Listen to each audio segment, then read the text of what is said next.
Hey guys, we're super excited to be here at the LA Fit Expo. It's our third year in a row. And what we're going to be doing today is we're going to be launching a tasty pastry. It's a low-carb Pop-Tart. It's got 3 to 4 grams of net carbs.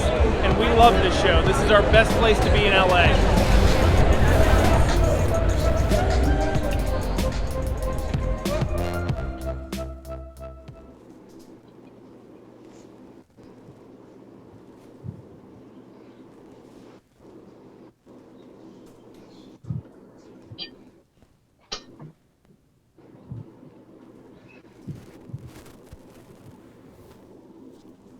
Old school bodybuilding clothing.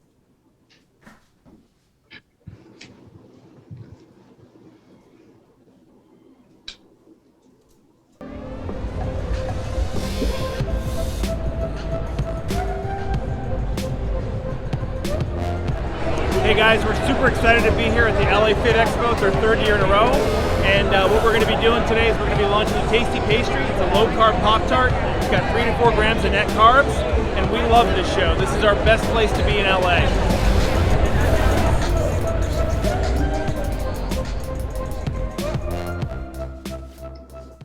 Old school bodybuilding clothing company. If you're the hardest training person at your gym, you are old school. If you hate math, but you can count by 45s, you are old school. OSBBC.com for the hardest training athletes. You want to safeguard your health, maximize your immune system, grow muscle, and lose fat faster? Prova Immune is not herbs and spices. It's not a proprietary blend. It's patented. It's a one-of-a-kind product. It's backed by science from the University of Wisconsin-Madison. Prova is a protein antibody. It's different. It's real science and gets real results. Check us out at prova.com.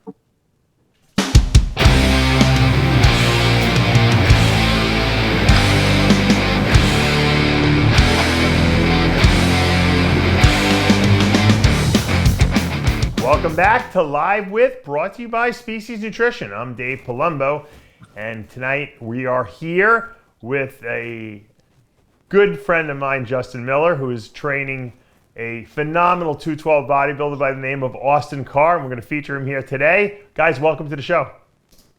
Thank you, Dave. Appreciate it. Justin, you're always pulling these guys out of the hat, you know, that we haven't really seen much of, and out of nowhere you bring a new guy to the stage. Where'd you find Austin? I enjoy doing that, Dave. I met Austin the night he turned pro. I was actually in Pittsburgh at the North American Championships with George. Mm-hmm. We were hanging out, and I remember specifically when I first saw Austin. He was on stage, and I was sitting there, and I think George was texting or something, and I was like, "Hey, George, look at this guy's legs," you know. And then I talked to Austin backstage. I remember I said, "Hey, you look awesome," or whatever, and we kept in touch. Right. So, it's ironic that him and George may be competing against each other at the Olympia. Yeah, hopefully he goes wins well. the show when that happens. Yeah. Well, Austin, welcome to the show, first of all, and I want to just say good luck. I know you're getting ready for the upcoming, the Chicago Pro that's actually being held in Atlanta, and you'll be doing that 212 class. I see the pictures. You know, you got them on your Instagram. Justin sends me pictures, and very impressive. I appreciate that, Dave. Coming from you, you're one of my idols growing up. Thanks. So. And I'm a leg guy, and you got some pretty damn good legs. I got to be honest with you; they're pretty phenomenal. That's genetics, you know that. That's the shape of them might be genetics, but not the size of them. That's for sure. True. That's hard Very work. True. That's hard work. Thank you. Talk to me. You know, you turned pro at the 2018 North American. You won the light heavyweight class there. You competed in a couple pro shows. Nothing spectacular. That's why I think you're kind of off the people's radar. What changed between then and what we see going into this Chicago Pro now? From 2018 is when I turned pro. I think it was in August. And I did 2 pro shows since then. And the first year I really wasn't ready to compete as a pro. I kind of jumped in real quick. And then last year I did Tampa Pro, and I took 4th. But since then I just every single day has been not an easy day. It's been a full-time grind. I don't try to let off the gas one bit. So I've been in prep since 2018, literally every day. Wow. Now you were a police officer for 12 years, and you stopped that, and you to focus on bodybuilding full time. I love when I hear stories like that because I tell people but I was in my 20s when I did this. I left medical school and to focus on bodybuilding, and people probably thought I was crazy. What made you decide to leave the law enforcement? I started the force when I was 21, and I wanted to be a bodybuilder back then. I told my dad, hey, I want to do bodybuilding, and he said, no way, you're not going to make any money. And your dad was a bodybuilder. We're going to talk about him in a minute. He was a full-time bodybuilder and also the chairman, NPC Chairman in Nevada, but he told me no, I couldn't do it. So I went to be a cop, and I was a cop for a long time. I loved it. I really did like it, but it was in my deep down inside, I just knew I wanted to be a bodybuilder still. Right. And I went to work every day, bringing my food, meal prepping and all that kind of stuff. And I wasn't satisfied, to be honest. I really didn't enjoy that feeling. I loved helping people, but at the end of the day, I really wanted to step on stage. And so I finally made that switch. Right. Now, when you decided, hey, I had enough, I'm going to retire, it probably felt, because I know how it felt when I left med school, it was like someone took a weight off of your back and just released it, right? Yeah, it was basically, well, I know we'll get into it later, but once my dad passed away in 17, he's a back east New Jersey guy, so he was real loud with me. He was involved with everything in my life, real Italian style family. Oh, okay. And he controlled my whole life. So once he kind of passed away, I said, you know what, I'm going to do this because I want to do it, and this is what I want to do in life. And I kind of pursued that and went full throttle. Now, what is it like growing up in a body? Because I don't know, obviously, my father had no interest in bodybuilding. He was a sports guy. How is it like, your dad was Steve Karr. We could put up a picture of him. He competed, obviously. He also was the chairman out there in Las Vegas for many years. And we'll talk about what happened in a minute. But, how's that growing up in that lifestyle? You go into contests every week, probably. You see him in the gym, and he's doing his diet, his tuna and rice, and all that stuff. Did that mold who you were? Did it change how you viewed eating and training at all growing up? I want to be honest with you, Dave, and you'd be like, what? I hated it. I didn't want anything to do. I didn't even like bodybuilding. I hated it because anything he liked and he wanted me to do, I was opposite. Oh, so really? He kept saying, take your shirt off. Let's see what you got. And then I couldn't stand it. But, he would have guys come over like Jay Cutler and Ronnie Coleman, all these guys guest pose. And I just didn't look at those guys and go, oh, my God. That's hysterical. That's funny. It's crazy. I had the opportunity to learn so much at a young age. I could have been on Olympia stage a long time ago, but I don't know what it was. I think with bodybuilding, it was deep down, it's got to be a passion and purpose that you love why you do it. And with his death, that kind of drove me to do it. It's crazy because before that, I really wasn't into it. I'm be honest. Yeah, but it almost sounded like you guys had this combative relationship where you would do the opposite. Like you said, you do the opposite of what he said. So even if you wanted to do it, you probably said, I'm not doing it because he wants me to do it type of thing. Oh, it was horrible. Yeah. He tried to do it my prep once, and it was we cussed at each other every day. Oh, really? Okay. Yeah, it was. We clashed head. It was like that father-son hate love relationship. Right. It's funny because I have these conversations with a lot of people during interviews, and I always tell people my dad was very supportive of what I did, especially when I was younger. He was an older dad, but when I was younger, he came to all my soccer games and anything I did, track meets and stuff like that. But he never pushed me to go practice because I was a lazy kid. Everything came really naturally to me. So I'm sure, I know he told me later in life, he's like, I could have pushed you, but I didn't want you to resent me and think I was an asshole or something like that. So I kind of respected that he let me kind of find my own way, even though I said, you should have pushed me, I would have been a better athlete, Right. So it's hard as a parent to decide, how far and when to stop, Yeah, it's just one of those things where you just can't stand what your dad tells you to do, so you don't do it. So Right.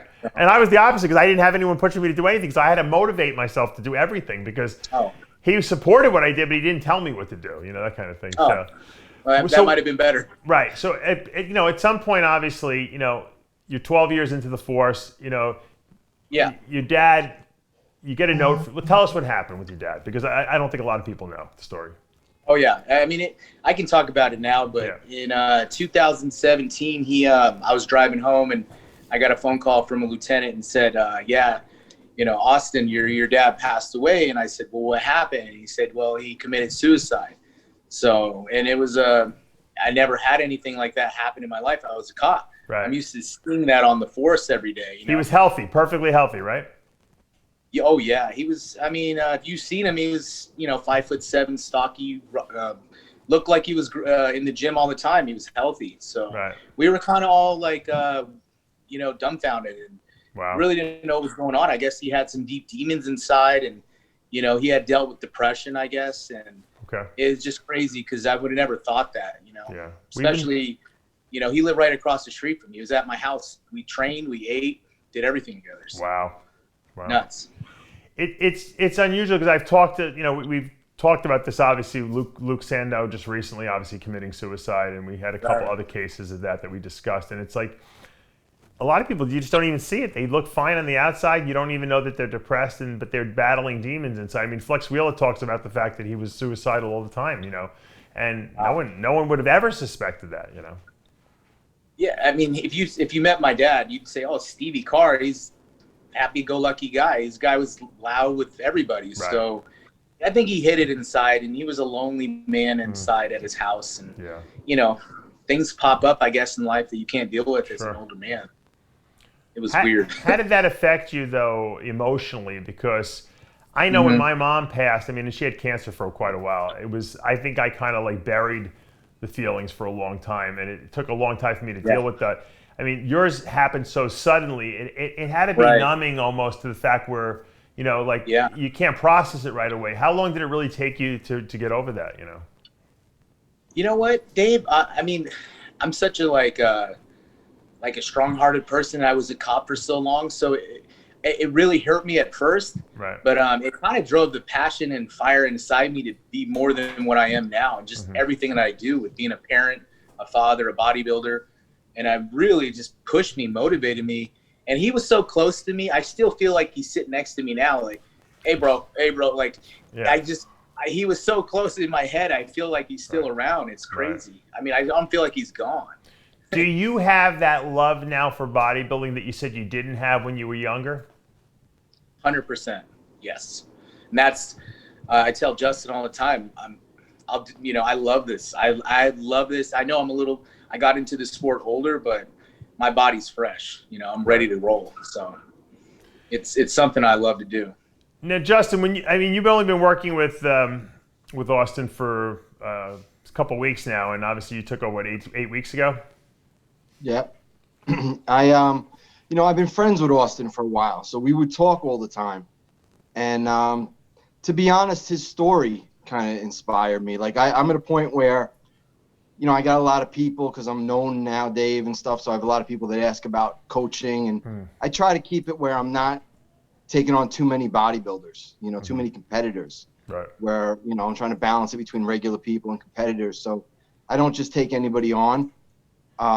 But I became friends with Austin, and his story inspired me. Right. I know you're like me.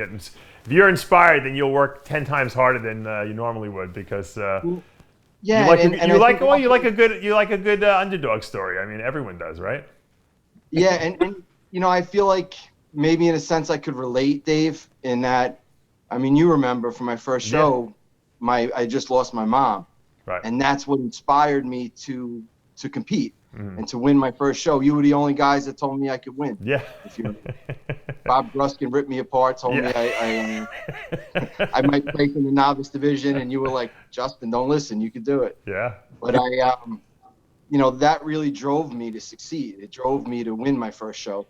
And, just talking to Austin and being friends with him and, hearing the story, I was like, it would be really cool to help him achieve his vision, of doing what he wanted. And he had another coach at the time, and we would talk all the time. And it's just kind of like an organic thing, It's just we were friends, we were talking, it just organically moved into me working with him and helping him. Now I look back at some of the pictures, from the past shows, and yeah, you're a different bodybuilder right now. I mean, not only just from a size standpoint, but from a conditioning standpoint as well. So, Justin, what did you change a lot when you stepped in? Austin and I were just talking about that last night. It's not one thing. It's a bunch of little things that made a difference. The timing of when to eat and when to not eat. When to cut back and eat less, when to train more, train less. A lot of times I think bodybuilders do too much. Yeah. They overtrain or they over diet or whatever the case is. And there was a lot of little things, little tweaks that we made that have really made a huge difference. I mean, he was dieting for a show earlier in the year that got canceled, and he was dieting for another show earlier in the year that got canceled. And then I said, listen, because he wants to eventually be an open. That's his goal, is to be an open bodybuilder. He's 5'8", 5'8.5". So he's a big guy. He has a structure to do that. And, so we were actually shooting for a show later in the year, and we were not too much later, but in November. Right. And we were going to do possibly open, possibly 212. And he just got in shape so fast that, we were like, hey, Chicago's right here. It's the last one. If you qualify, you could jump in. Right now you're at 212. You're at the very top of the weight limit. And, so we just decided to go harder and jump right into Chicago since he was already in shape. Well, looks like it's going to be a good battle. I guess Keone Pearson's going to be in the show. Obviously, Austin will be there. So the 212 division has been getting a lot of good guys recently, especially some of the guys moving up from Classic, obviously, but then guys like Austin who are stepping out of nowhere. And that's the way it usually happens. It ebbs and flows, the talent pool. I think now that a lot of the name guys, the Jose Raymonds and the Flex Lewises, they're kind of out of the scene. Now we're waiting for some new superstars to step in. And this division is going to be cool, Dave. I mean, you got guys like obviously George, you got Keone, you got. I think Austin's going to really surprise people here in a couple of weeks. And then you got then you got Kamal, who's looking amazing. Out down there training with Flex Lewis. So I mean, you got Clarita. You got there's the names go on and on. Derek. Derek Lunsford, right? So I mean, you're going to have a good Olympia lineup for sure this year. Yeah. Yep. Well, 100%. Hopefully Austin's in it. Yeah, no, it's going to be great to see you guys up on stage. And are you going down there with him? Yes. Okay. I'm going down. I got originally I was just coaching Jason Brown, who just took second in the New York Pro. Right. So we were going there automatically. As soon as he didn't win that, even if he did win, I said, we need more stage experience, Jason. Let's do Chicago. Right. And at the time, I wasn't coaching Amit because he left me for Milos. I saw that. What was that about? We were talking about that on the radio show. We had a disagreement. He wanted to do a show. I told him he wouldn't be ready. Right. And we had a difference of opinion. And he said, hey, look, I'm going to hire another coach. I said, go ahead. And Milos was cool. Like, Milos and I would talk all the time leading up to the last show. Because I knew Amit's body from coaching him for 6 years, so he would ask me questions. We go back and forth. Right. And, but then after the show, he was like, listen, you're my coach. Would you take me back? I said, of course, Amit, we're friends, So I'm coaching Amit and Jason in Classic and then Austin in the 212 for Chicago. All right. Well, you know what? Sometimes guys have to go over and see what they were missing, because they think they're missing something because they get promised a million, in one different things. I'm going to make you Mr. Olympia, blah, blah, blah, blah, blah, and, it's not always better. And look, like any 6-year relationship, you're not going to get along all the time. No. So we had a difference of opinion. He's my friend first. I wasn't mad at him for leaving. Right.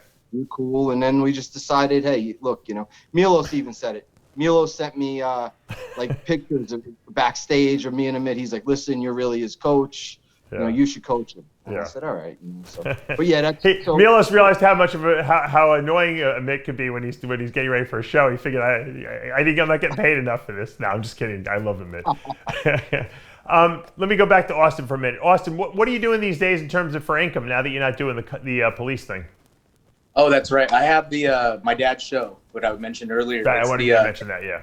And it's NPC Steve Karr Las Vegas Classic. It's on my IG. It's November 7th this year in Las Vegas. Cool. It's a national qualifier. I have Sean Ray there as my MC. Your buddy. Lucky you. Yeah. Yeah, right. It's a big show. It's the 30th anniversary, and it's getting bigger great. every year. So It's awesome. I mean, I'm prepping right now, but I got people calling me left and right, you know, the competitors for tanning. It's nonstop, Dave. I mean, and I promote that thing like my baby. Isn't it hard to hold competitions in Vegas right now? Everything's shut down there.